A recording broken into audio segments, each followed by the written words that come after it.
దేవనామానికి మహిమ కలుగును గాక.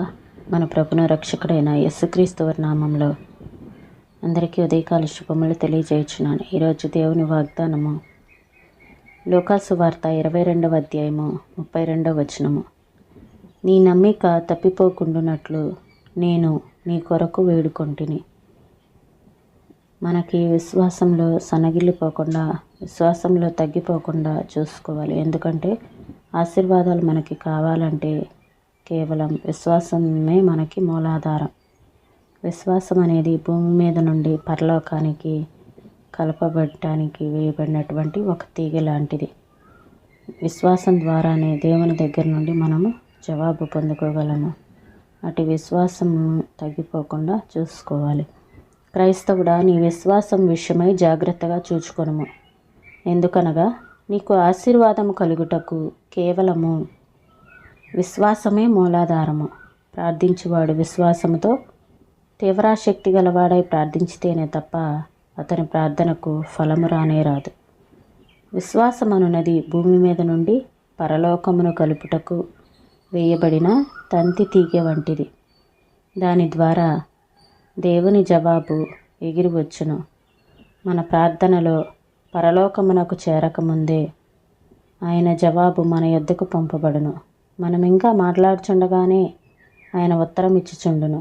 అయితే ఆ విశ్వాస తంతి తీగ తెగిపోయిన ఎడల ఆయన జవాబు మనకెట్లు వినబడును? ఆయన వాగ్దానము మనకు ఎలాగో అందును? నేను చిక్కుల్లోనున్నానా? విశ్వాసం ద్వారా ఆ కష్టంలో నాకు సహాయం లభించును. శత్రువు నన్ను తరిమి కొట్టుచున్నాడా? అలాగైతే విశ్వాసముతో నా ఆశ్రయను ఆనుకొని విశ్రమించుటకిదే మంచి తరుణము. విశ్వాసమును తీసివేసిన ఎడల నేను దేవుని పిలుచుట వ్యర్థమే. నా ఆత్మను పరలోకమును కలుపు మార్గము విశ్వాసం తప్ప మరి ఒకటి లేదు. ఆ మార్గమును ఏదైనా అడ్డుపెట్టిన ఎడల నా గొప్ప రాజుతో ఎలాగూ మాట్లాడగలను? దైవత్వమును నాకు కలుపుటకు విశ్వాసమే కారణము. యెహోవా దేవుని శక్తితో నన్ను కప్పునదదే. నా కాపుదలకు అదే గొప్ప సాధనము. పాతాళలోక సైన్య సమూహమును తిరస్కరించుటకు అది సహాయము చేయును. నా శత్రువుల మెడల మీద అడుగు వేసి సాగిపోవుటకది విజయమునిచ్చును. విశ్వాసం లేకుండా ప్రభు దగ్గర నుండి నేనేమి తీసుకొనగలను? కనుక విశ్వాసి, నీ విశ్వాసమును భద్రపరచుకునుము. నీవు నమ్మిన ఎడల నమ్మువానికి సమస్తము సాధ్యము. CH Spurgeon. విశ్వాసము లేకపోయినను మనకన్నీయూ తెలియనని లభించునని అతిశయపడుచుందుము. కానీ పౌలు ఇలాగ ప్రకటించుచున్నాడు, ఆ వాగ్దానము విశ్వాసము గలవారికి కూడా దృఢము కావలెనని కృపను అనుసరించినదై ఉండునట్లు అది విశ్వాస మూలమైనదాయను. రోమాపత్రిక 4వ అధ్యాయము 16వ వచనము. విశ్వాసము దేవుని గణపరచును కనుక దేవుడు విశ్వాసమును గణపరచును. ఈ మాటలను ప్రభువు మన వినికిడిలో దీవించునుగాక. ప్రార్థన చేసుకుందామండి. స్తోత్రం తండ్రి, పరిశుద్ధుడా, ప్రేమ కలిగిన దేవా, మీకు వందనాలు ప్రభువా. నీ నమ్మిక తప్పిపోకుండానట్లు నేను నీ కొరకు వేడుకొంటిని.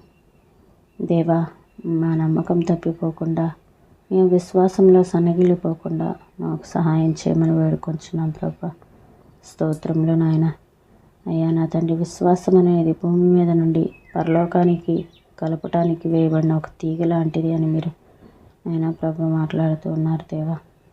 అయ్యా స్తోత్రంలో నాయన, విశ్వాసంతో ద్వారానే మేము శత్రువుని తరిమి కొట్టుచు ఉన్నప్పుడు మిమ్మల్ని ఆనుకొని విశ్రమించడానికి మాకు అదే మంచి తరుణం. కనుక మేము అట్టి విశ్వాసాన్ని కలిగి ఉండటానికి సహాయం చేయండి.